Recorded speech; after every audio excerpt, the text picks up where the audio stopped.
Blog Talk Radio.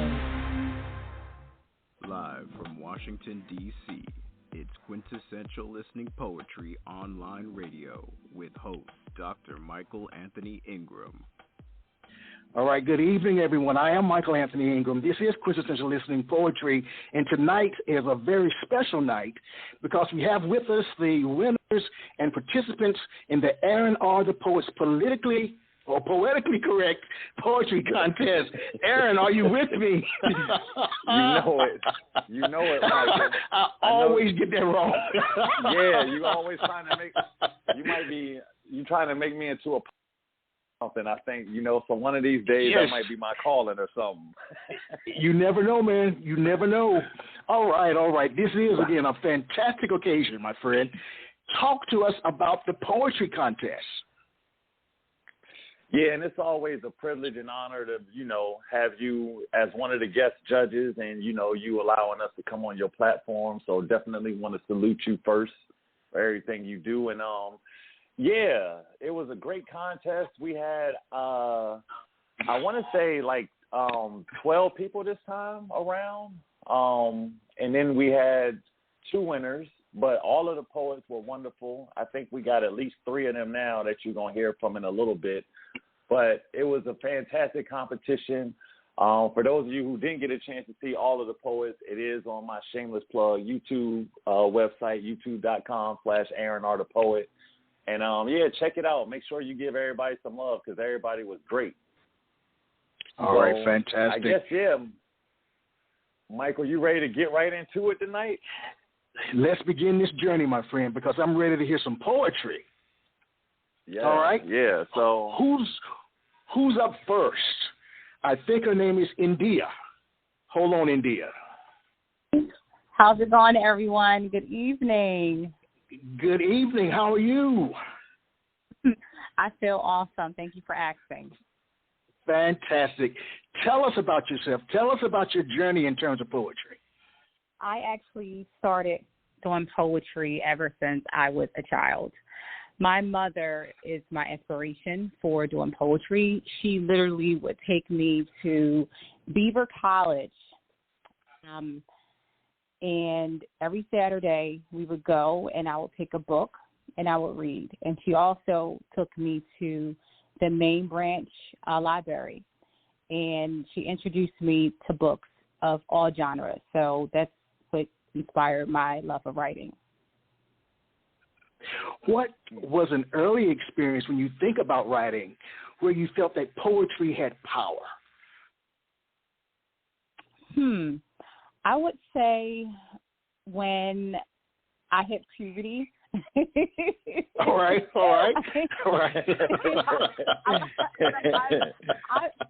I've been doing poetry ever since I was a little girl, but it wasn't until, teenage years I was like, okay, I got a little bit more to say. All right. And here you are today. Huh? And here you are today, the woman that you are, sharing poetry. All right. Yes. Well, at this time, please favor us with a piece. All right. So this piece is called Black Genocide. This is a poem that I actually did for Aaron and everyone. So,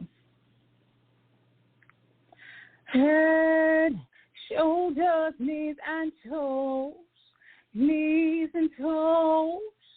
head, shoulders, knees and toes, eyes and ears and mouth and nose, head, shoulders, knees and toes, Black genocide.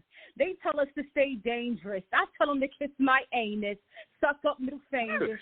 What about when they used to hang us from trees while you smoke them? These dope dudes help the cause to the hood genocide. Black genocide. Got more creeps on their side than left side. Black genocide. Dope fiends and addicts got more popped out veins than acrobatics. I wonder if being black in America is a bad habit that the world tries to kick. trying to say hi without the hits. Black genocide. Why can't I write about roses or red and violets or blue? But I'm writing about this, Black genocide. I wonder if America is going to hell in a handbasket. No need for a casket. I'm just asking. Sleeping Beauty in her sleeping, they still shot her. Who shot her? What about the future of Brianna? Black genocide. What if heaven was 1 mile away? You had to walk through the hood to get to it. I wonder if all my blaster brothers who died in the streets ever got to it. Black genocide. Wisdom is in the middle of the street screaming for y'all to get your life right. Black genocide. The street is still undefeated, but you think you're going to cheat it? Will you believe it once you're stretched out in them red bleeding? Black genocide. You sow what you reap, but your whole squad rats what you eat and cheese it. It's more to life than sitting in front of corner stores and dangling Jordans from telephone poles. I wonder if they know. Black genocide. It's like living in the hood is the rich man's experiment, and being broke in the hood is his project. This makes sense, eh? Black genocide. When you gonna wake up, be Black genocide? If hell had a limbo, the hood would be it though. Hit the glass ceiling, make a meal without the window. Innuendo. I wonder if they know. Black genocide. Let's go outside. Head, shoulders, knees and toes, knees and toes. Head, shoulders, knees and toes. Eyes and ears and mouth and nose. Head, shoulders, knees and toes, knees and toes. Black genocide. Let's go outside. Thank you. Oh, wow. Oh, a Black genocide. All right. What you think, Aaron? Isn't that incredible? Yeah, India. Yes. That took me back, too, because I definitely remember when you did that for the contest. That was wonderful. Yeah, Thank you. That was great. Anything else you wanted you. to add, India, to how you formed that piece? Yes, great question. The current state of the world. I mean, no one can really say that they're living in a bubble, but, you know, the world is flipped upside down, and just seeing what's, you know, going on in the news and newspapers, you know, you're hearing different stories. How can you not write about Black genocide? So that was my inspiration for writing it. Talk about the bookends of the singing. Talk about that piece. That was fascinating. Thank you. So I'm very, very, very eclectic within my style. I think of some of the most interesting ways to take something uncomfortable and make it very childlike, or something that most people like, or they don't like, or they hear, or catchy. Of course, Head, Shoulders, Knees, and Toes, it's a game, a children's song, a game that we've all played, you know, growing up. But when you hear Black genocide, you hear, you know, people getting murdered, they're getting shot in their head, everywhere. So I took something that was so graphic and I made it very juvenile, and I connected the two to make it make sense. All right. I like that. That's a novel approach. I like that. I like that a lot.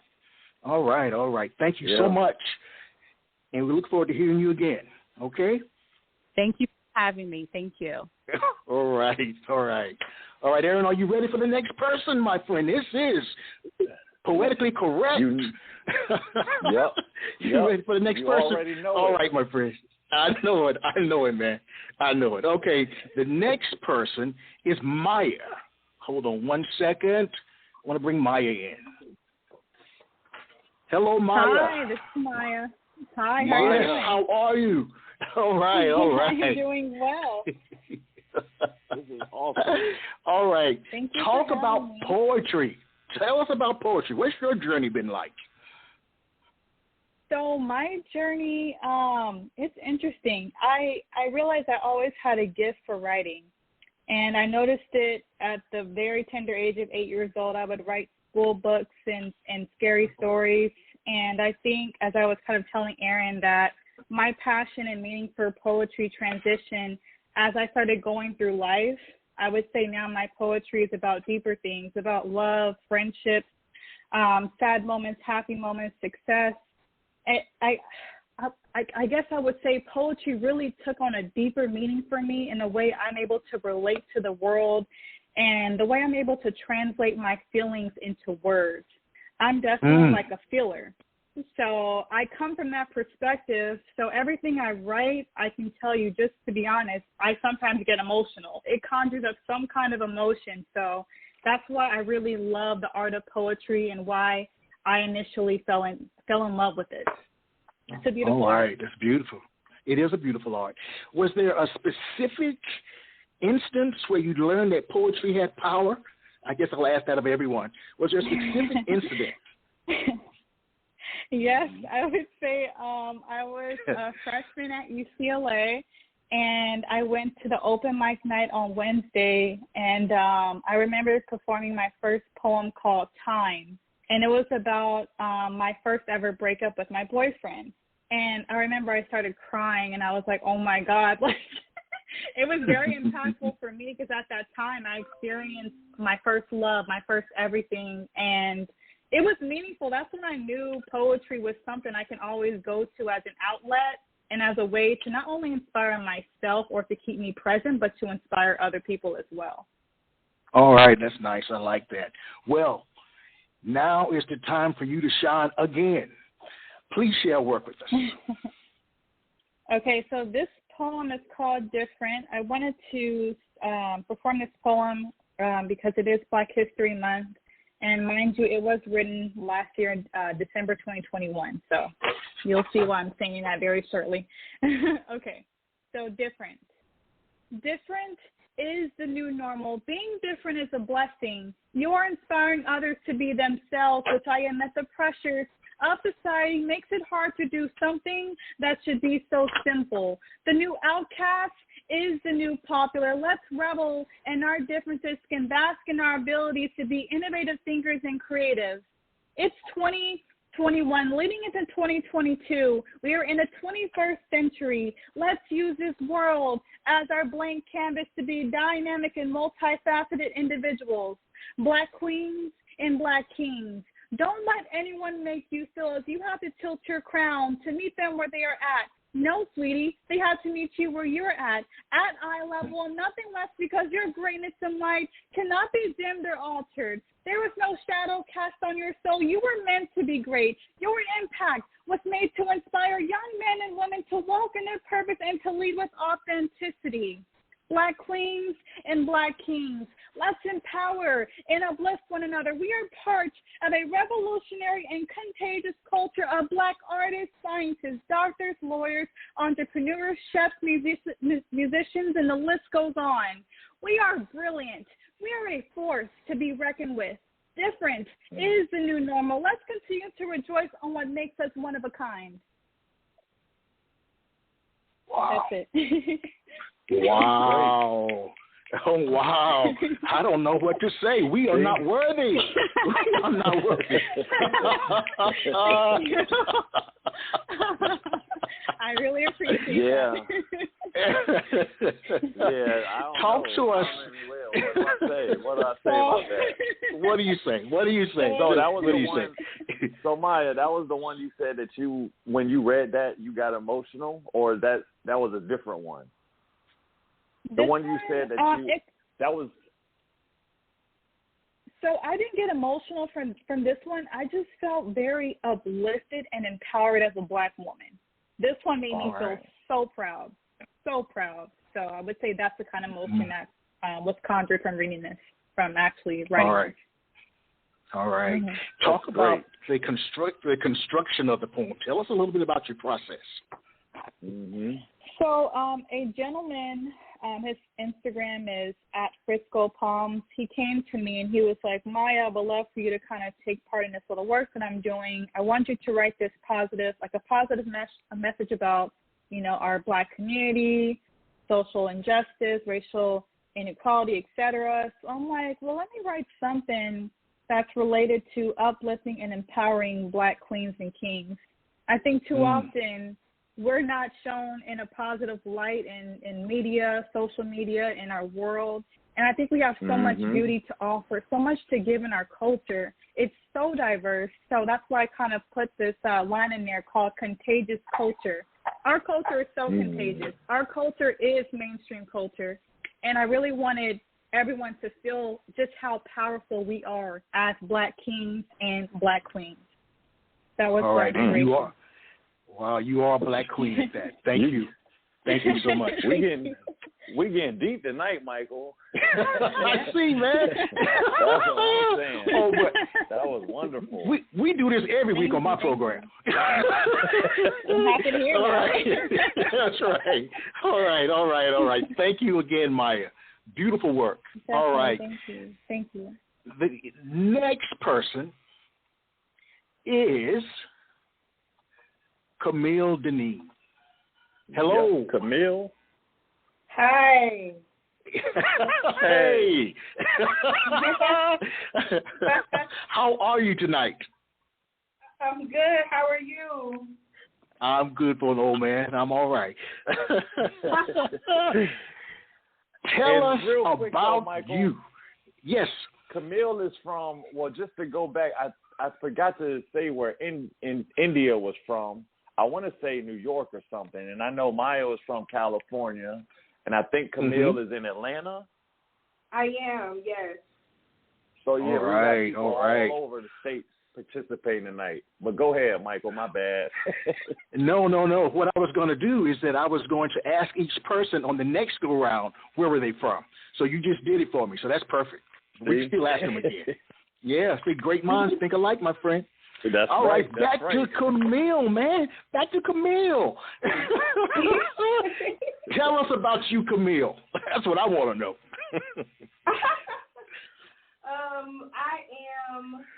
I'm in Atlanta, like Aaron said, and I'm a poet. I'm out here just trying to, get my feet on the ground and everything like that. I started poetry when I was in high school.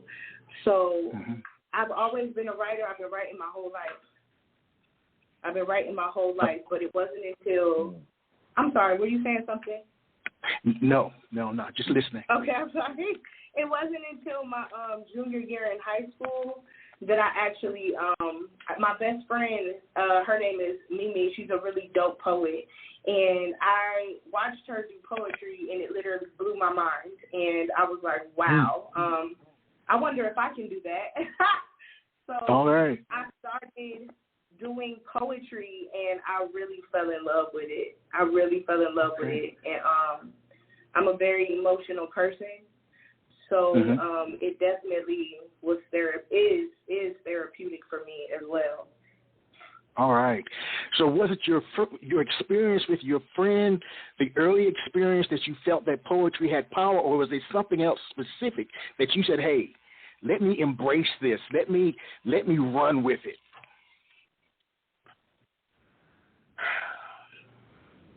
A specific moment? No. Yes, if it was. I won't say it was a specific moment. I'm just going to say just because once I started writing it, I knew that it was for me. Once I started actually putting pen to paper and, writing about it, like with my emotions and everything like that, and how I felt after the release I felt from it, I knew it was for me. All right, and that's power in itself. All right. Well, without further ado, Camille, you're on stage. I have a piece I'm going to do called Wordplay. If I wasn't in tears when I wrote it, it's not fire. Seeing as how my art seems to be inspired by my questionable decisions and my anxiety-ridden thought process, I guess you could say that I'm overly critical of myself. I'm not a rapper, but I'm still lyrical. An overthinker, I'm analytical. I'm not average, far from typical. I give a new feel like someone you've never met before. I'm obsessed with myself. I'm my only competition, a child of God, I'm forgiven, and anyone who knows what I've grown from is a witness. Not really interested in your opinion. I can't expect eyes blind to the vision to understand the mission and why I move with such precision. It's that serious. Last summer, I found out that I'm still toxic. I really don't mean to label myself. I hate boxes. If I don't pay close attention, shit can get real chaotic, moving more on emotion and less logic. Imagine me, a hopeless romantic with a thing for niggas who can't understand it. The little girl on the playground with the crush on the boy who pays her the least attention. 27, still ain't came to my senses. I like them unavailable and rough around the edges. All that love they need is so precious. I think I need a new therapist. I've been talking to her every couple of weeks, but still feeling like a surrogate. I'm carrying around dead weight like a miscarriage. On top of that, I think I'm having a late 20s crisis. Time really is priceless. I've been playing myself. It's time to increase my prices and decrease my accessibility. I'm cutting bad vibes off invisibly. I feel 30 coming from my neck like it's sick of me. I'm dodging my fear of failure like it's throwing bricks at me. I'm not satisfied. It feels like I've romanticized what my 20s were supposed to be. I don't know what to expect. I just know that it's better to follow my dreams than it is to be complacent with just a stable check. No longer willing to sacrifice my creativity for a job. I'm not a worker. Paying me just enough to get by isn't worth it. I no longer have the luxury of staying indecisive. It's time to come out of hiding. It's go time. Either go forward or stay silent. And I ain't never been the type to keep quiet. Too much mouth. Born in Cincinnati, but raised in the South, Atlanta baby, a Georgia peach, no doubt. It's such a flex here. I've seen a lot, so I'm not easily impressed, dear. At least not by material things. I'm a real princess, like actually raised by a king, so I'm not really new to anything. Don't be confused. I show love because I'm genuine. It's on you if you choose to abuse it or misuse it. I'll keep being myself. I'm moving love fluent. I'm resilient. I lick my wounds and keep moving. My value only gets higher the more experienced I become. Everything the world throws at me, I've overcome. So to the pressure, I'll never succumb. Because when it's all said and done, and I'm finally the woman I'm supposed to become, I'm coming out guns blazing like Tony. So if you don't, now is the time to get to know me because I'm only getting better like Kobe. Thank you. My goodness gracious. Oh. Goodness. Talk about poetic power. Talk about power. That was phenomenal. Thank you so much. I think my question to you too, and I think you may have said this in one of your pieces or something just about your emotions behind stuff. Like, to me, it feels like the stuff that you say, like you really, almost like you really experienced it or you were really there. Like, is that I 100% like experienced it. And is that like part of most of like you write about is like your experiences mainly? Yeah. To be honest with you, my entire reasoning, like my whole message in my poetry is very much, yes, it's personal. It's linked to my experiences and the things that I've been through. But I also just really, I've been through a whole lot, and the only reason I made it out of anything is literally because of God. And all I want to do with my message is I just want to talk about, it's just vulnerability, authenticity, and just how my standing with God from a vulnerable and authentic place just has helped me, like in actual life, because otherwise I'm like a legit freak show. All right. All right. All right. If you must say so yourself. All right. All right. Amen. Amen. Literally, therapy. It's a mix of therapy and God, prayer, therapy and prayer. Right. That's it. There's a huge connection between mental health and poetry. It's a major connection between the two. So I think that people having opportunities to write, to share, to just vent is so very, very important. Whether you share with anyone else or not, just that time that you have to just get it out of your system is what's important.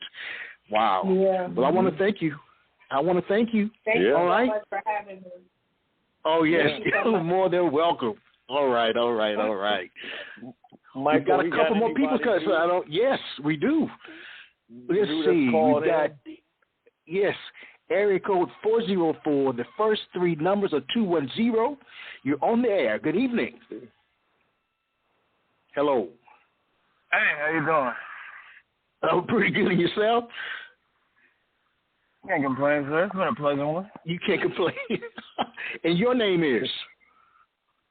Chef. The defending champion.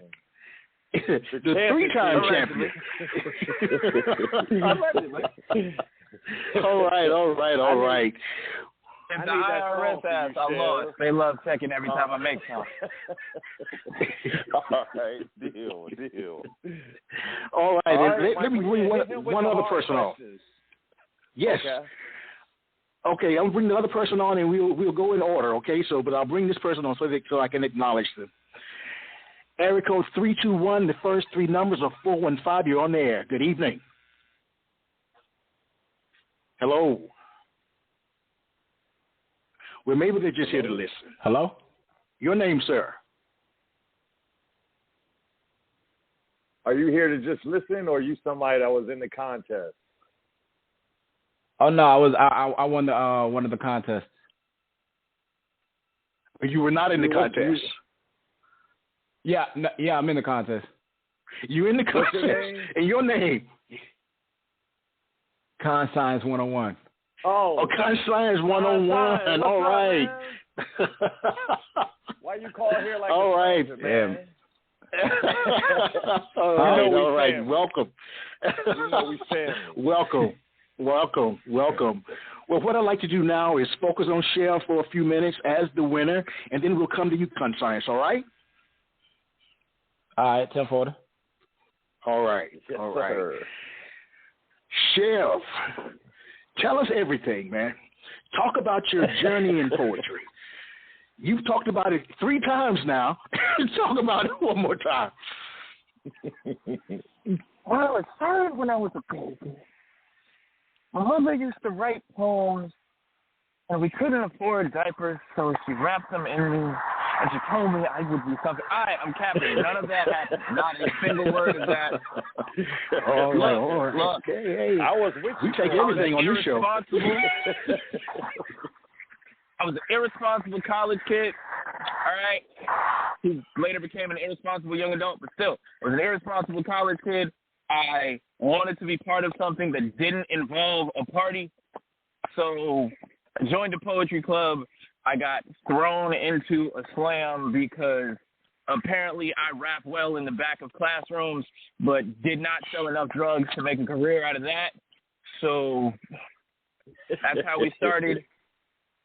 I nervously wrote something for the slam during the slam because, again, we're irresponsible. It worked in round 1. It worked again in round 2. In round 3, I decided I should do better. And I wrote in the kinesiology class I had 3 hours before the slam because we're only doing better in baby steps. All right. We won. All right. Got sent to the College Union Poetry Slam Invitational, and I messed around and fell in love with an art form. Nice. And I'd always loved so many things. I'd always loved so many things, but this was probably the first one to love me back for real. Oh, wow. Wow, man. That really touched me, just hearing that. That was weird. Yeah, it was deep. I always thought it was a special feeling when you pour into something and you see it pour back. Yes. That's kind of how my relationship with poetry works. All right. I like that, man. I like that a lot. Can you think of one specific experience where you recognize that poetic language had power? Anything come to mind?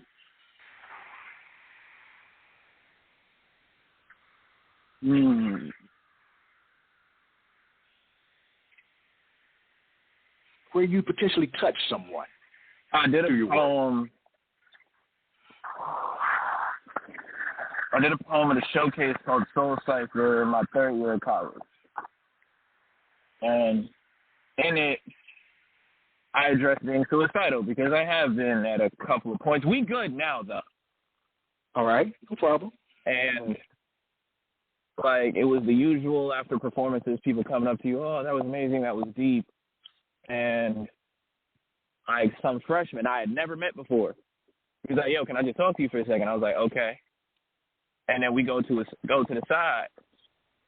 And we just ended up sitting there for like 30 minutes just talking about mental health and feelings. And he shared how he related to the piece with me and how it made him feel that he actually wasn't alone. That was probably the first time. All right. I like that, man. Well, without further ado, my friend, Chev, it's on you to begin this journey with your poetry. Question. Yes. How foul is my mouth allowed or not allowed to be? Your mouth is allowed to be whatever you want it to be. Well, let the record reflect, I ask, ladies and gentlemen. All right.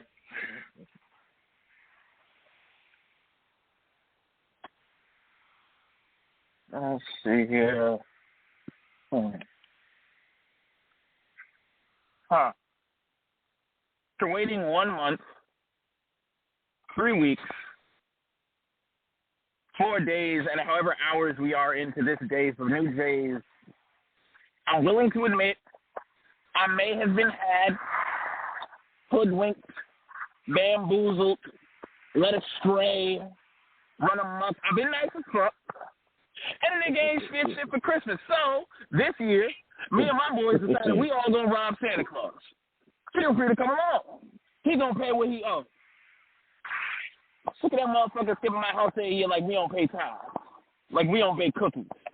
I mean, a bearded white man who's been watching everything and coming back to bless you just for being nice never made sense in my neighborhood, but we learned to say our prayers anyway. We wrote our lists anyway because we wanted things. I wanted my mother off the naughty list. I want to know why she got to work every Eve, Xmas, and Boxing Day just fighting to feed this family. I want to know how much fruitcake she got to make for her Jesus stops giving his birthday party. Hell, I just wanted a bike when mine was stolen. I remember my boys found out who had it. Couldn't we ride on him and let Jingle Bell rap? So we found out his mama smoked it. So when his bike turned her body into the chimney they never had, now he just praying to get her off the cycle. I started playing ball in high school. My parents got me one for 4 straight years. I don't know if they thought this was the only way I'd make it out of here or if they just worked too many hours to know anything else about me. For college, I moved out the South to a city where it always snows, hoping that'll get me close to the privilege of a white Christmas. It's hard not to be the Grinch whenever you walk and your shoes turns green mile back at home. My father's chestnut skin was roasting like an open fire because 3 unwise men with stockings over their heads opened fire trying to take our gifts and his presents. I found out from streets that always seem to hear everything but don't see nothing. So I asked my mother why she ain't tell me. She gonna tell me it's more important that I focus in school. Like me training to be a good Christian capitalist still a bigger deal than our fucking lives, and I'm fucking tired of this bearded white man skipping over my house like we ain't paid our fucking time. Xmas supposed to be a birthday party, but the Jesus I seek no candles. This torches to bear and burn under, more likely to be in a box by the age of 25 than to receive one on December 25th. We get no carols, just Karen singing till sirens. But so fuck it. If I can't bring Santa to the hood, I'm gonna bring the hood to Santa. I want him to North Pole with a long nose, so everybody breathes. Adam L's looking like Lord knows.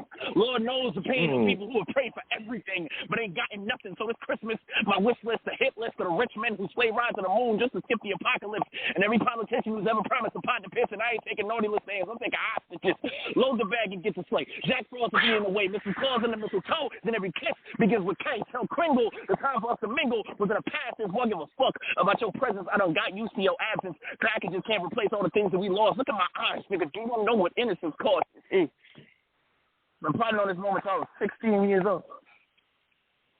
Interrupted your off season, not even looking for gifts, man. I came for the core. You see a person make diamonds, and my surroundings got the stretch to make a chain here. We give one out for every time we turn the deaf ear to the pain here. Give out shine instead of shackles like most of the things that stay with.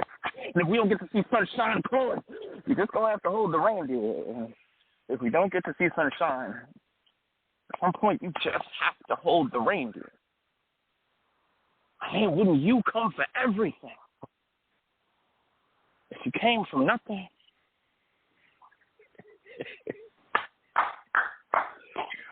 Wow. Chef. Man, you know, you as lucky I don't have control. I would have kicked you off, muted you, and everything. Good grief! Dang it! Listening to you, you never seem to take a breath. It's continuous. To me, it was like being on a roller coaster that went up and down, in and out, back and forth. That's how I felt listening to you. What I want to know is, what happens inside your body when you're emoting like that, man? I step out of it to watch. Oh, wow. Now, that's deep. Did you hear that? Yeah. You got to say more about that. Yes, you do, Come man. On. Give us more than that, Chef. Honestly, when I'm performing poems, I just allow my body to go back into the feelings of the experiences. Like, I really did start only getting just one Walmart basketball a year for Christmas, because as far as my parents had time to know, that was my whole personality. And it's what we could afford. So I always appreciated them, no matter how clean the one from last year still was. I really did lose all my bikes. I really did lose friends. I really was the kid who asked why his mother has to work every Christmas. And I just allow myself to go back into those places. And as far as, like, knowing what to do when performing, while my body is just going through all the emotions again, my brain is just left and is, like, up next to me or above me or behind me just watching. It's kind of why I have to practice the poems so many times, because I don't want to be on stage in any performance consciously thinking about that. Yes, understandable. Right. And I just got one more question, Chef, because, you know, and hopefully we'll hear another piece from you when we go back around, but all of your pieces, you know, I thought are pretty, you know, dope and awesome, but where do you think that this creativity kind of comes from? Like, I mean, in this case, you pretty much, I mean, you pretty much said we're going to rob Santa Claus. You know, you took a friendly holiday and added your twist to it. And like Michael said, like a roller coaster and, like, engage. And I can kind of see some of the things you're saying, like, kind of, can you tell us how that process of you writing kind of comes about?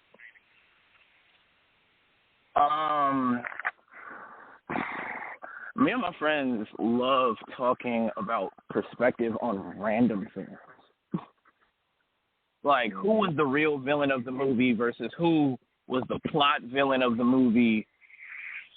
What holidays are actually messed up? What traditions do we have that are actually messed up? Because eventually we're going to be adults. Like real ones, not like the fake adults I am. I'm 24. Eventually we're going to be adults, and we're going to be responsible for setting up the cultures of our homes and setting up the cultures of our neighborhoods. So everything that could possibly come up and how to be and how to talk and how to think, we've all thought about it. We've all talked about it. And we just try to come to the best understandings we can. Wow. Yeah. Appreciate it. I love the word powerful.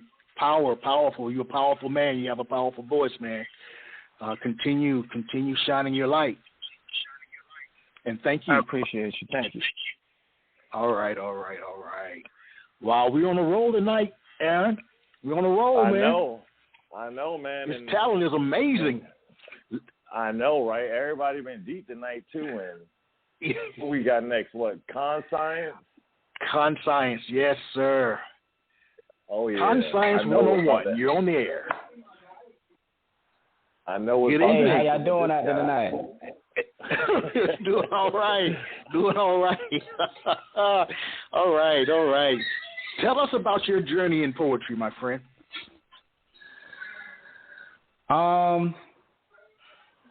my journey in poetry started when I was 7. I started battle rap.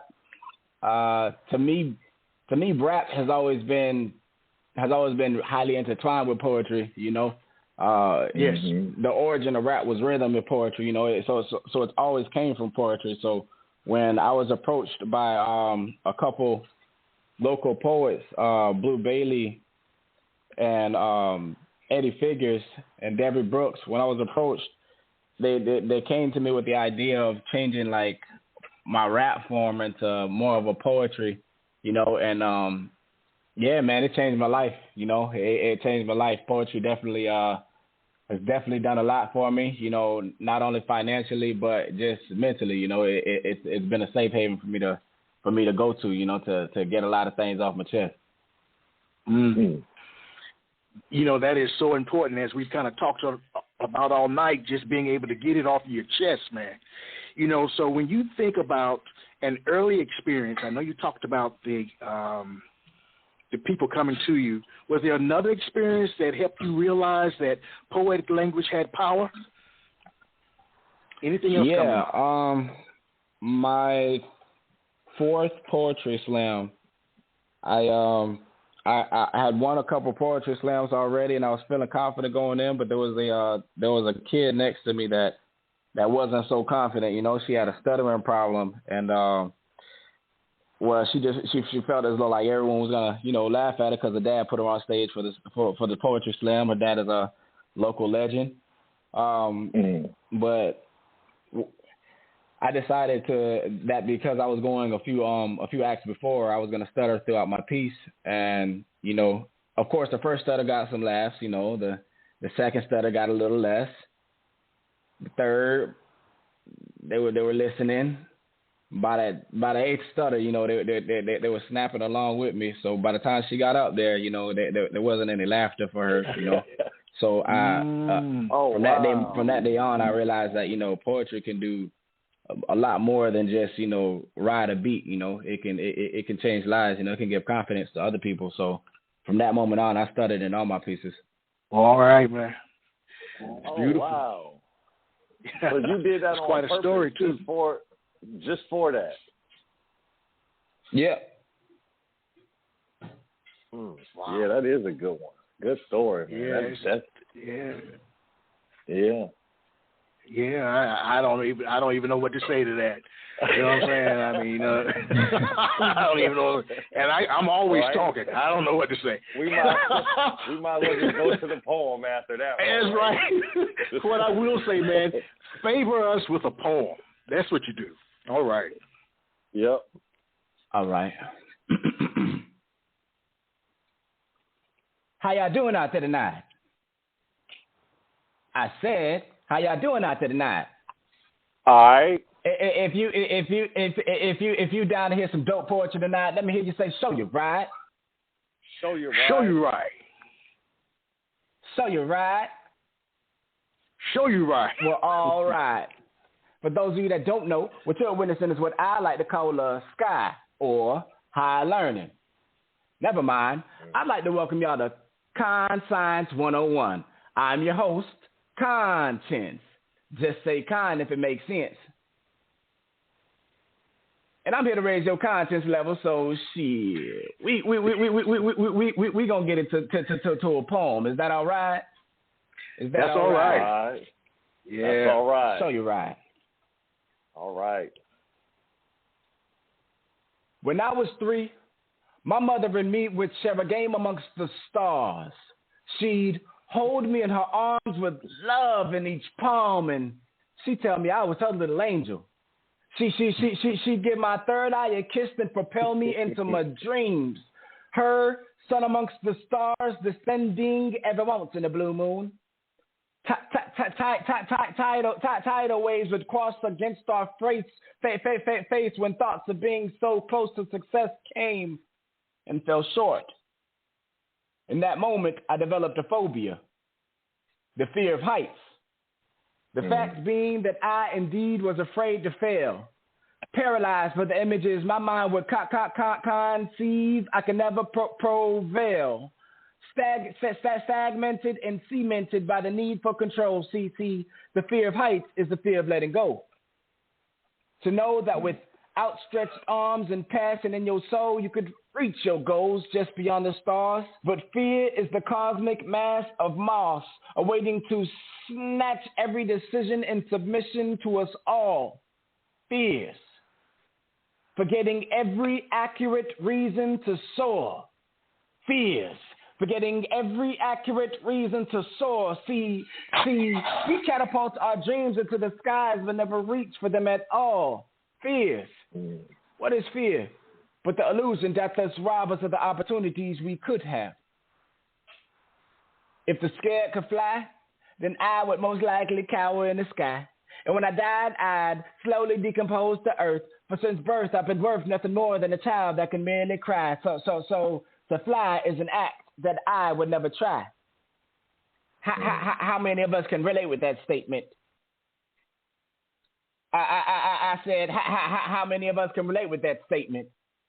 How many of our dreams and blessings have been put on the wait list, curved to the S, yet still stimulating sour serenades that sing serenades of complacency. We got it down to a T till we trick tutors into teaching that time is everything. Tiptoeing like confused ballerinas, our minds spin half truths until time is everything wasted. So I ask, what is fear but the illusion that doth rob us of the opportunities we could have? Tonight, you and I are no different. Tonight, you and I are no different. I said tonight, you and I are no different. Tonight, you and I are no different.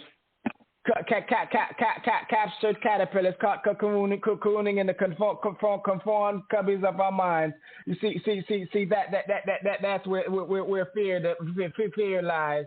Tonight, you and I are no different. But what is fear?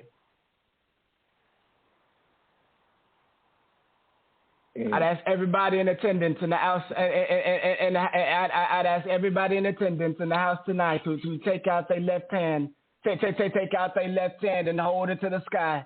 I said, take out your left hand and hold it to the sky. Now I want you to ball it up real tight, and I want you to squeeze from the bottom of your soul, because fear cannot live there any longer. I want you to put it to the side. And with your right, I want you to reach for your dreams that we have convinced ourselves were impeached. Reach until you no longer have use for your feet. Reach until you have left your feet. Reach, young butterfly, because you are fly to me.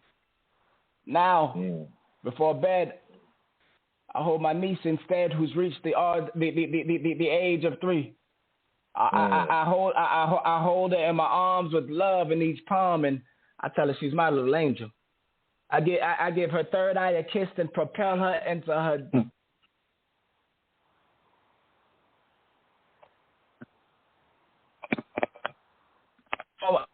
What is fear of heights? But the fear to dream. You all have been a great crack to Con Science 101. All right. Yeah, that was absolutely amazing. Yes, amazing. Yes. Amazing, man. I mean, I hung on every word. Mm-hmm. You know, I had to hear you share your story. Wow. Yeah. One of the questions kind of too, like I asked Chev a little earlier, I should have just made my question to go around, Michael. All right. Con, what's your writing process like? You know, like some of these things you say in these like how did you come up with like this poem you just wrote, for example, or you just performed for us? Like what was going through your mind and how did you come up with that piece?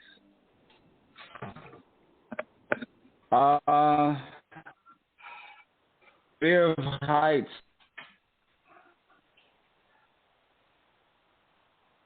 I think it was more of more of a reflective piece because normally when I approached poetry, I'd approach it from a point of confidence to big myself up, you know. But I felt like a piece like this was more reflective to show, you know, vulnerability in the state, you know, to show, you know, my fears as well, because I actually did have a fear of heights growing up, you know. But the poem in itself, you know, speaks of the journey of getting over those fears. So for me to write it, I had to live it, you know. I had to go through it, you know. And as life, I feel like life wrote this poem, you know. I just kind of was the medium for it. Oh, wow. I like that line about living it. I believe poetry is a lived experience, and it should be. You should put yourself in it. I really like that. I really like that.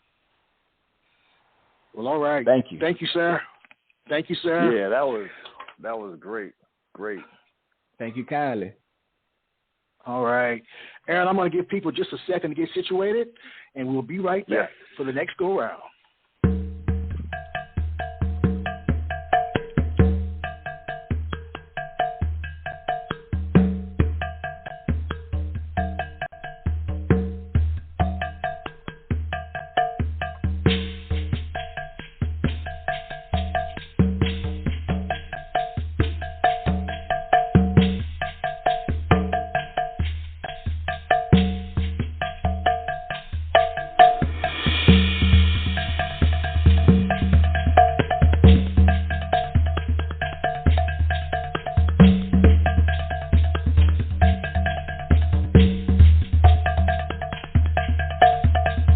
Yeah, Michael. Play it. That's for you, buddy.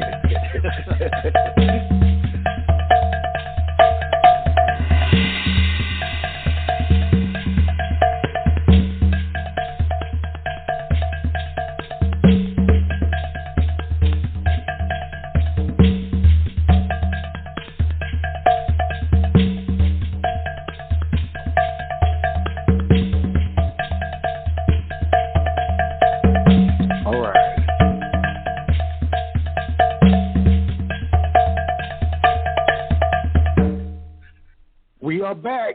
I am Michael Anthony Ingram. I'm here with my partner in crime, Aaron R. the Poet. Now you know it. You all know it. That's right. That's right. That's right. And poetically correct. Yep, everybody out there didn't know that was Michael on the drums in the background playing that music out there, you know. My brother multi-talented out here. I do it all, man. I was cooking some chicken, too, in the kitchen. While the drums were playing. Always. While I was drumming.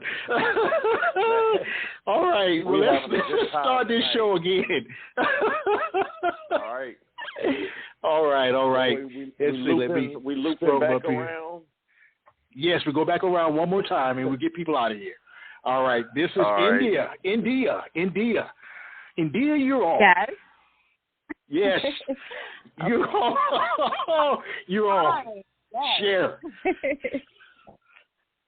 Okay. And anything else, too, you wanted to just share about it or yourself before, I guess, because we're going to go on this one last run around, I guess, just any upcoming projects you have or how people can reach you before you do your last piece.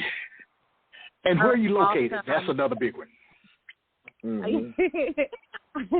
Awesome. Okay, I am from Philadelphia, Pennsylvania. Okay. Yeah. I was wrong. And you can find me on Instagram. My name is INDEA. Last name is Hoffman, HOFFMAN.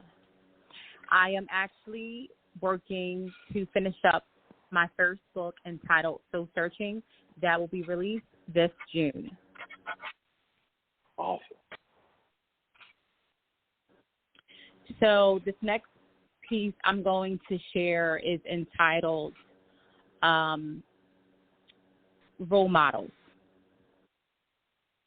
It's just started from the bottom like, oh my, it reached to the top like, yeah, how you travel to middle like, waist high. Are you gonna let it ride and let it slide? Boom, boom, boom, boom. A boom, boom, boom, boom. A boom, boom, boom, boom. A boom, boom, boom, boom, boom, boom. You real niggas, you getting too big for your own britches. You don't want no black queens, you want twerking bitches. Abercrombie and Fitches. She don't cook, she don't clean, she don't do no dishes. As long as her brain game stays vicious. And this is why she one of your wish list. Your appetite for pleasing is delicious. We're all the good role models. I see in this era Satan's down just being sold in volume bottles.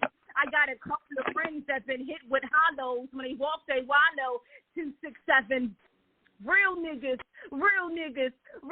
don't make it to heaven, but good fathers do. He was 22, hard working in his suits, riding Benz coupe. They pulled him over, hands up, don't shoot.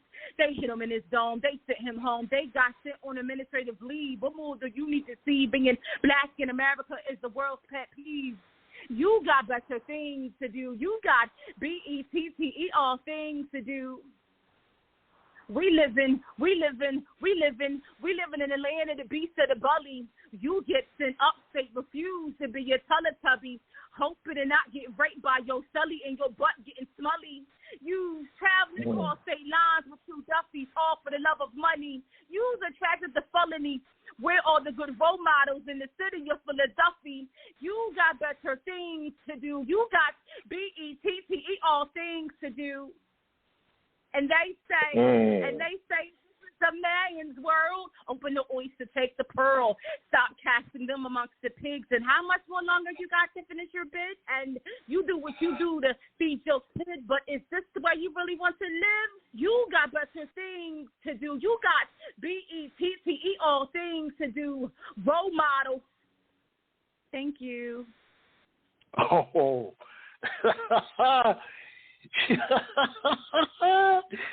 That was great. You hit a nail on the head with that one. You there, Aaron?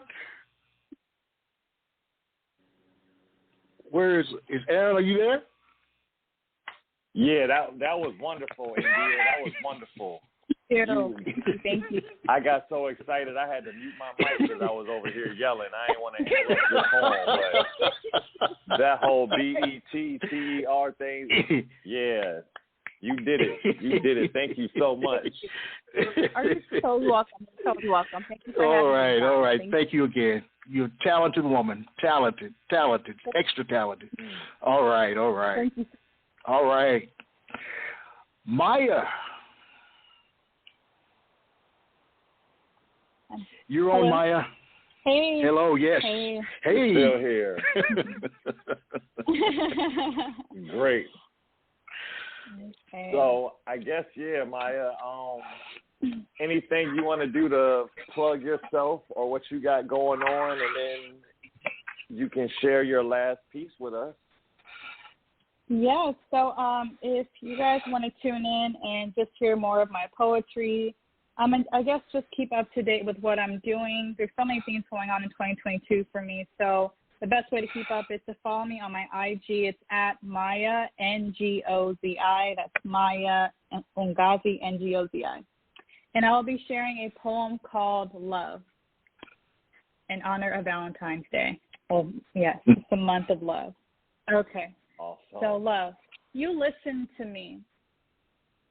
Something so simple captivated your attention. Eyes dilated, heart racing, mind gone. You amaze me with your ability to be present. Attention focus on the slight twitch of my fingers, gently twisting the short hairs flying across my eyes. Dazzling, at the warmth felt in your gaze.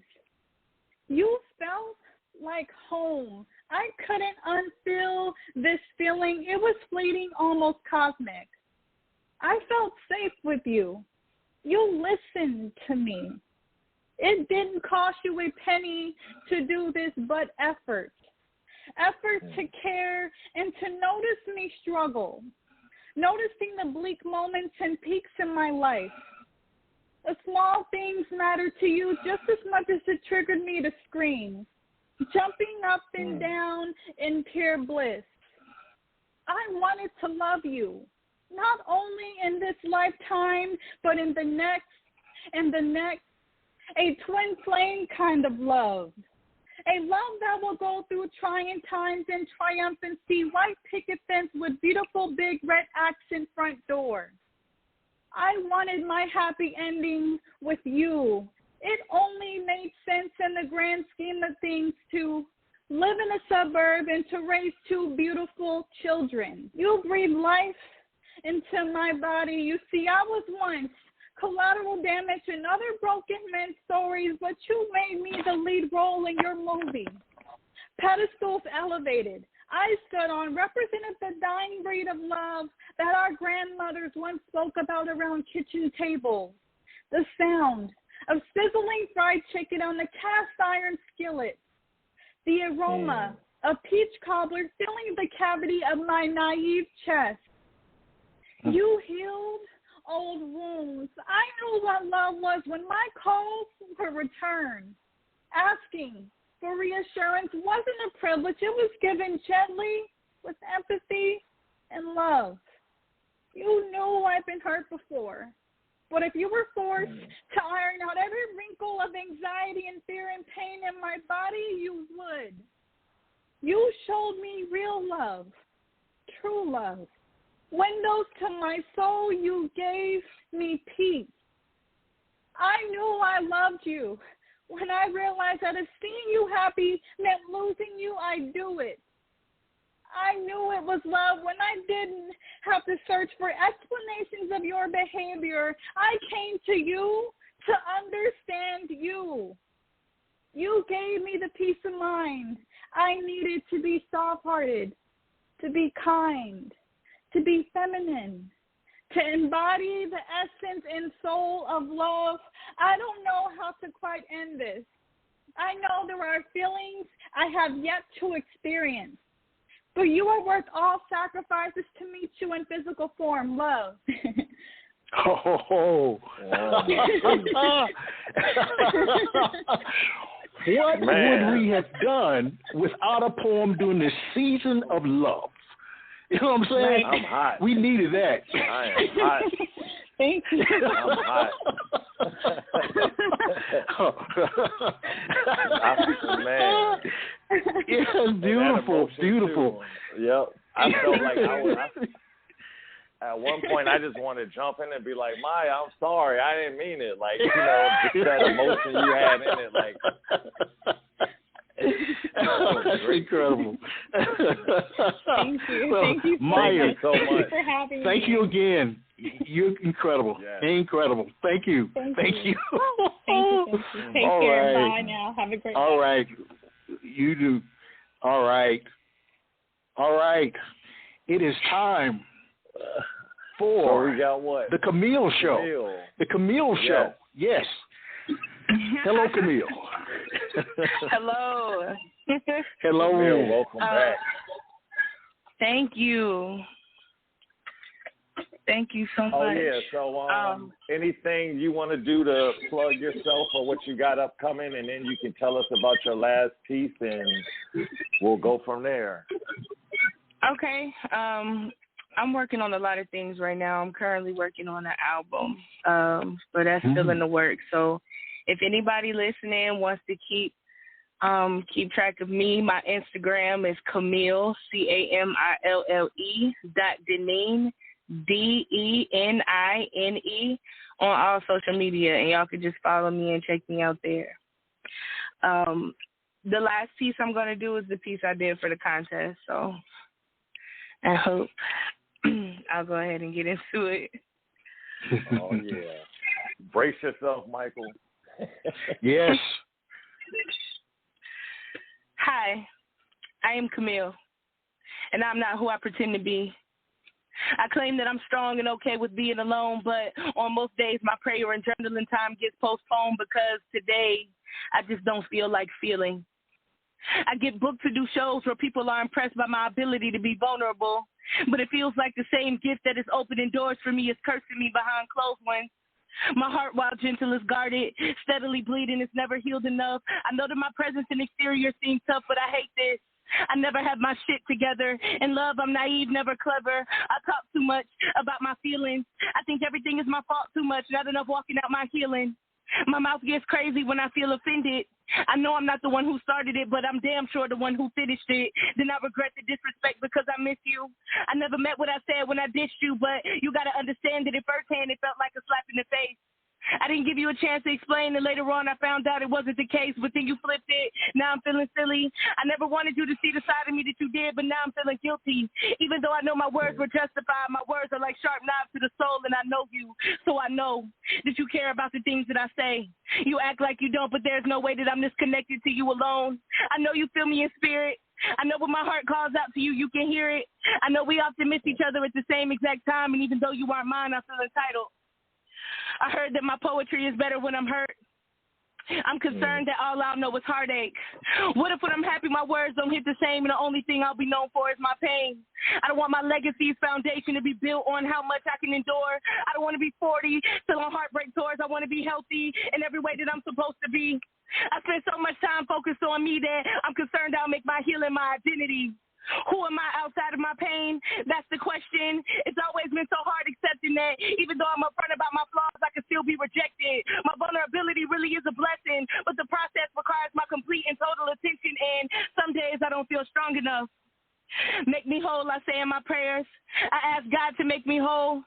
Better be sure that when you pray, you're prepared for him to hear you. His presence is personal. I was just looking for some relief from the aching, but I didn't realize that it meant that both people and things were up for the taking. I was just looking for some peace in my situation. Not too proud to beg, I pour my heart out. Never too grown to shed tears, I cry my eyes out. I'm incredibly flawed, but I wonder if anyone will be able to see the beauty in me.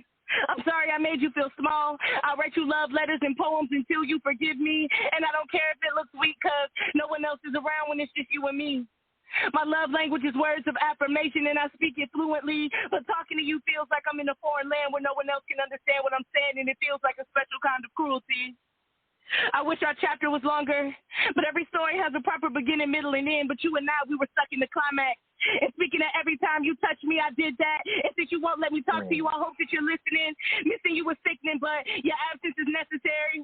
I won't lie and say I wish you the best. If it isn't with me, I'm too selfish to want you to be happy with anybody but me. I'm not proud of it, but I've always believed in honesty. It's the best policy, no matter how toxic. It's the best policy, no matter how toxic. I never meant for you to get this close to the keys in my heart. You could have unlocked it, but thank God he stopped it right before he made it, because there was only so much that I could do to keep delaying it. Because when I fall in love, the sky falls and the walls we're sitting in the way will collapse and shake the earth. My love is an earthquake. Passionate, resilient, and groundbreaking, and it takes the heaven of a man to withstand the heaviness of my heart. I wasn't made, I was sculpted art, placed here to be put on display. I don't create, I suffer for my art. So when you get a piece of me, know that you'll forever be changed. Years ago by, and your spirit will never forget my name, because when you met me, you got to be a part of history. That in itself is no small victory. I promise you'll never stop missing me. I don't know why I'm not who I pretend to be. Thank you. Camille, that was absolutely mesmerizing. Oh my I can't even get it out. I can't even say the words. Man. Yes. Wow. Yes. Wow. Thank you so much. Thank you. No, thank you. That You're is the one. And I have to say this real quick. That's the one. Like, do you really feel like you are going to be, like, remembered for your pain or whatever? That's the poem I was talking about earlier, like that line right there. Do I really feel like that? When I wrote it, I felt like that. I don't feel like that anymore. But when I wrote it, that's how I felt. All right, understandable. Okay. Well, thank you. That was great. Thank you again for gracing us. Thank you so much. All right. Thank you. All right. All right. Man, they doing better the second go around than the first go around. I thought the first go around was enough. That was goodness. All right. Well, let's bring back Chev. All right, Chev, you on there? Chev, yep. You on there, my friend? We back. So yeah, as we get ready to wrap up this show, Chev, tell people how they can find you, what else you got going on in your poetry career, and then we'll have you go into your last piece for the night. If you live in Atlanta, start going to JR Crickets and getting wings more. You're going to run into me plenty. Honestly, if you want to find the poems, my Instagram was Chev_too much. That is CHEV_TOOMUCH. It was hacked, but they still got poems posted because, you know what I'm saying, they love the arts. They just love scamming more. So you can go on there, you can see some work while I rebuild and restock and rebrand. I'm also teaching a workshop in an hour. It's a virtual workshop. You know what I'm saying? Nice. There's a short slam right after, which I am the feature at. We're going to be doing pieces from my upcoming book entitled It Be Like That, because it do. And if anyone hits me on my sleep Instagram, my little Vince LaChev, it's like Vince LaSalle, but Chev replaces LaSalle because I like recess growing up, and he was my spirit animal. All right, spirit competitive and whatnot. And you can find me on Facebook at Siobhan Guthrie, because that's what my mama named me. CHEVONGUTHRIE. And I love to have anybody who wants to be at that workshop because it's $3.99 and sponsored by Berkeley University. All right, man. Awesome. Well, all right. You're on, my friend. Don't I? Yeah, it's on you now. Do I know poems? If you need a suggestion, you can always do that other one. Dr. King once said that if it falls your lot in life to be a street sweeper, you go forth and sweep streets like Michelangelo painted pictures. Like Beethoven composed music and like Shakespeare wrote poetry. You be the best at whatever you are. Take pride in your work. Because depression comes when there's no pride left to see. 23 years ago, it felt my lot to be a nigga. 3 years ago, it felt to be a dropout. 2 years ago, it felt to be homeless. I fell a lot. I starved so much, my body turned broomstick. Hell, I cried so much, my body turned mop until it felt my lot to be a poet. I slammed for food money, sometimes in packed venues, most times in packed train cars, but all times in ugly mirrors, just trying to see myself good. It's something I fell in love with my train car stage.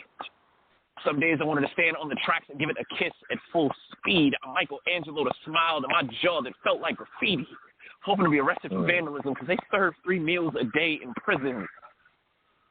I performed in the most gentrified of areas to avoid anyone I knew. Places where everybody's favorite poems is something about black kids dying. Painting strange fruit the only way they knew to feed the starving artist. So I turned my notebook pages back into the trees we hung from, hoping that the firewood would keep me warm at night. A white woman hands me $1, turns to her daughter, and tells her I'm the most talented bum she's ever seen. Better than every hoodlum rapper on this train yesterday, and I wondered how pretty I must have made both of our deaths sound. Wondered if plucking bodies from pavement to make my meal make me a street sweeper or a vulture, but my thoughts keep getting drowned out by the growl, and my guts ain't get through the poem. That night, 2 guys put a knife on me in the subway, and I became jealous of my shadow. I was able to disappear in times of darkness. They left nothing but darkness in my pockets after taking my pride, my cell phone, and some white woman's dollar. Do you know what it is to lose everything when you already had nothing? Police ask if I was on my way home at the time of the robbery, and I don't know how to tell them that this was a home invasion. But I'm so broke, I'm broken into that this body be larceny stolen from a person to live, that I am a person with a reason to live, that I am a street sweeper in a desert, and the dust in my lungs has made it too hard to pray. And all Dr. King got to say is no matter what you do in life, you better do it like three white men. Capitalism say, boy, you look like the most talented vulture we've ever seen. My stomach say, boy, get through this poem before you got to start in someone else's. My pride say, stop apologizing for staying alive, because sometimes sweeping streets feel a lot like cleaning caskets. The first draft of this poem was a train car kiss. It was a suicide note written on an ugly mirror because depression came and there was no pride left to take. You see, if you threw a brick through the windows of my soul, you'd have found nothing but time and a pen, so I wrote myself a future. I wrote myself here with all of you. I wrote the eulogy of everything that's ever tried to kill me. It is titled, boy, you're not Beethoven, you're music. You're not Shakespeare. You're the poetry itself. You are not Michelangelo, just a work of art. You are all the pride that comes with finding all the art within yourself, even on the days when you don't know it. You're the best at whatever you are, especially when all of that is still alive.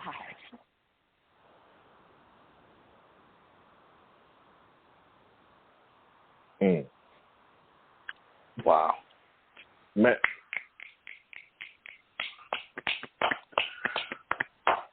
We don't even know if you're done, but you're done, Chev. You're done. That was outstanding, man. Outstanding. Drops Mike. Goodness gracious, he's done it again. Yeah, that was beyond the norm, truly. Yeah, I'm really glad like we're your gonna work. be able to hear it. We're gonna be able to hear these all over again. I know what I'm gonna be doing tomorrow. Listening to this on repeat. All right. Appreciate it. Well, thank you, Sheriff. Thank you so much, man. Oh my gosh. A phenomenal artist. Thank you. All right. Yeah, you got it, man. Well, to bring us home tonight. And Conscience was the runner-up, too. So y'all just heard the champion, first place of the Poetically Correct contest, New Year's edition. And then Conscience was second place. So that's perfect that they ended the show. Everybody was phenomenal, too, as y'all have heard. So, Conscience, you ready to tell everybody how they can find you, what you got upcoming? And then your last tonight. All right, Conscience, you're all right. What's happening, y'all, folks? You can find me on all social media at Conscience101. Conscience101 with a K. If you can't spell it, it ain't for you. It only take a GED. I'm on Facebook as Jonathan Tona Pierre, but you can also find me there as Conscience101. All right. I do got a project coming out real soon. It's called Amani 2, Seeing Doubles. However, while one is out on all streaming platforms, including YouTube, which this video will be dropping on as well. So once you're done listening to all of this dope poetry, if you'd like to go listen to some dope music, you can find it there as well. Conscience101, Amani. Hella dope project. It was my EP last year. I dropped it for my girl on Valentine's Day. Check it out and tell me what you think. All right.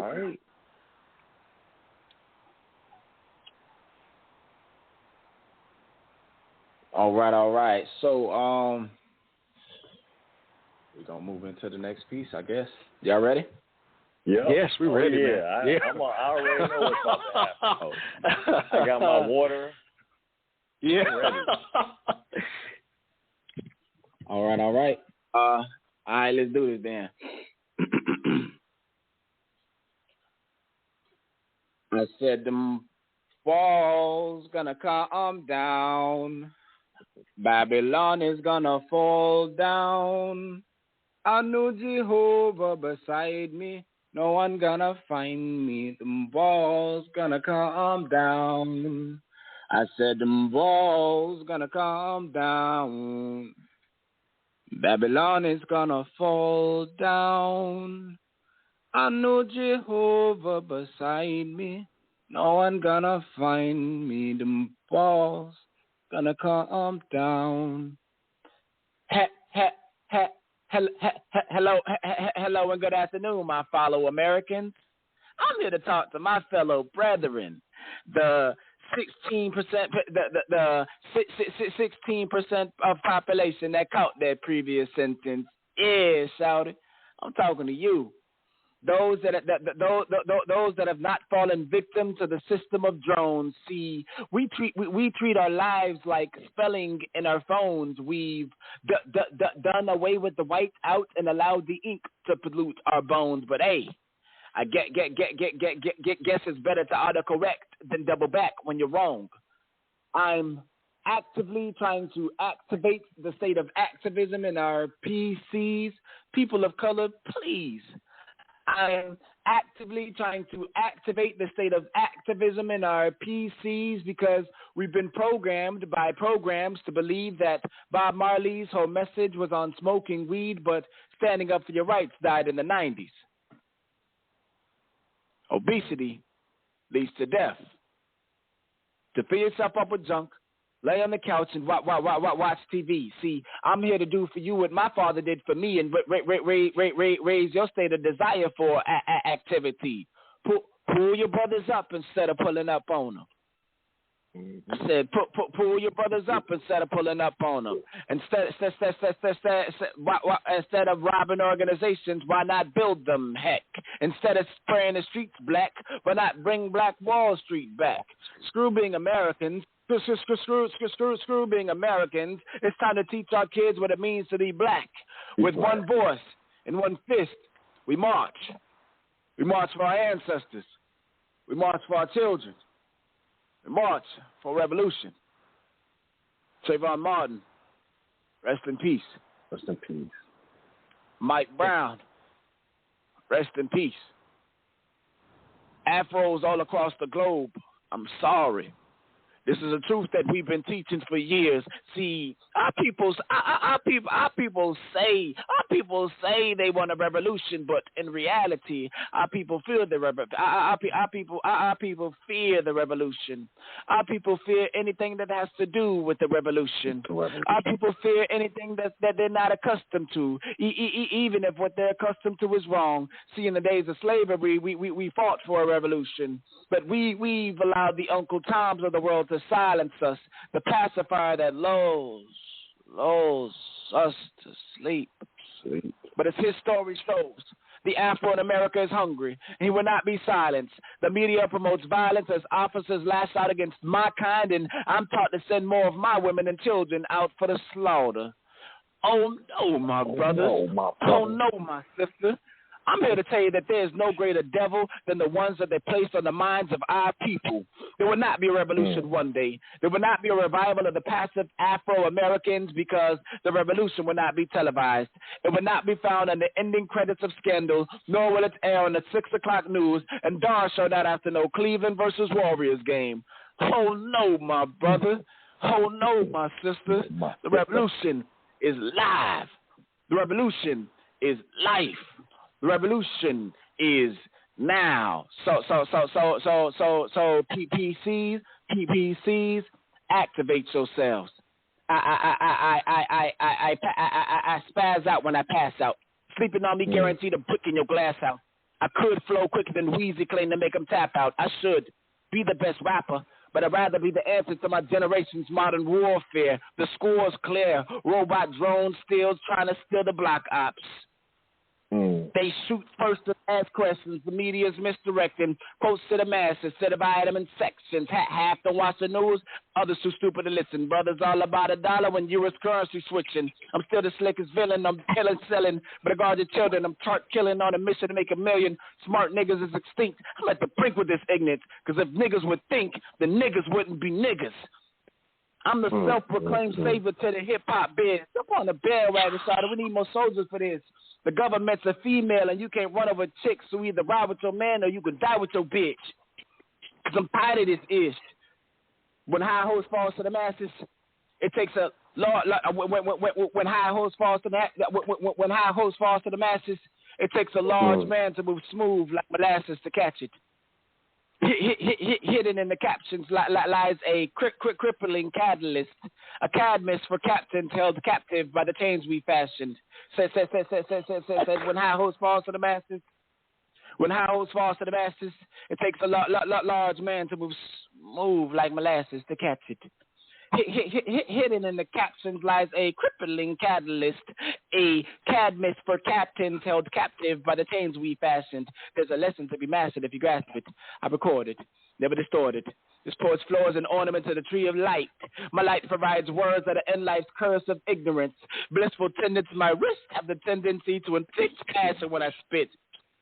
The blind stares of 1,000 eyes couldn't realize the potential that rests in my mental and MC center. Cure the world of its sinful thoughts centered around sensual, sublime messages. My pencil never could pencil their discrepancies. I write death sentences to the high power. So PPCs, activate yourselves. You all have been a great crowd. I'd like to thank you all for coming out to Con Science 101. Oh my goodness. Oh my God. Man, I was trying not to remember some of that. I was trying not to yell in the background and throw you off, brother. I gotta ask you though, do you use some of that alliteration like on purpose? Because I know you do that a lot in your rhymes. Like, is that one of your main things you do? Oh yeah, I do it everywhere, man. I do it in my music. I do it in my poetry. I do it in my comedy. It's a signature now. Yeah. Wow. In battle rap, everywhere. You're a special gentleman, you man. You did it. You really are. Yep. You really are. Wow. I appreciate you, brother. I'm going to remember that one for a long time. Thank you so much, man. Thank you. Well, Aaron, what I'm going to do... What I'm going to do is just open up the lines to everybody just to say thank you to everybody. Everybody's on the air right now. India. And too, Michael, let me just me give a quick shout out to you as the judge and also our other judges, Brian, out there, and Delin, who is also our judge. Want to shout y'all out. Appreciate the support. Yes. That was it was great. It was a tough competition, man. It was tough. We had to really deliberate. It was tough. So any comments from the field? Anything anybody want to say about tonight before we get out of here? I want to thank you so much for inviting me. Thank you so much. I enjoyed all the poets once again. You can find me on Instagram. My name is India, Indea. Last name is Hoffman, Hoffsman. Thank you so much. All right. Thank you so much. All right. Anybody else want to say anything before we go? Absolutely. It was dope, man. The lineup was crazy. All of you are awesome. If you ever want to do something online, like for your fans, for my fans at any point in time, like I'm definitely down. You know, I work with any of y'all, especially my boy says, man, that you killed it. Started it just everybody tonight killed it, man. It was everybody dope. Killed it. It was dope. Yeah. I'm excited. Yeah. Please definitely tag us so we can all follow each other and stay linked, stay connected. All of us has great material, so I'm sure we have great material outside of our poetry. Let's just stay networked. Yep. All right. Thank you very much, Aaron R. Anything you want to say before we go? Got about 60 seconds left. Yeah, I appreciate everybody for your support. Everybody that's listening, that's tuned in. Appreciate all the poets. All of y'all were wonderful. It was hard to pick two people. But we'll probably have another contest at the end of the summer. So stay tuned. YouTube.com/Aaron R. the Poet for all the videos and to hear all of these artists. And a special thank you, Michael, as usual, for being a legendary host. The legendary host. This was great. The legend. This was great. I'm just glad to have an opportunity, man, to be here, to hear these uplifted voices. It's been fantastic. And I salute you, Aaron. You continue to put out quality work. I mean, so I'm very proud of you, my friend. Appreciate that, brother. Appreciate that. All right. Well, to our listening audience, I'd like to say thank you for tuning in, and we'll be back for another contest. So just be ready. All right. Good night, everybody. Good night, everybody. Quintessential Listening Poetry is a popular blog talk radio podcast. It is also available on iTunes, SoundCloud, and Stitcher. That was great. All right. Here we go. Good night. All right. All right.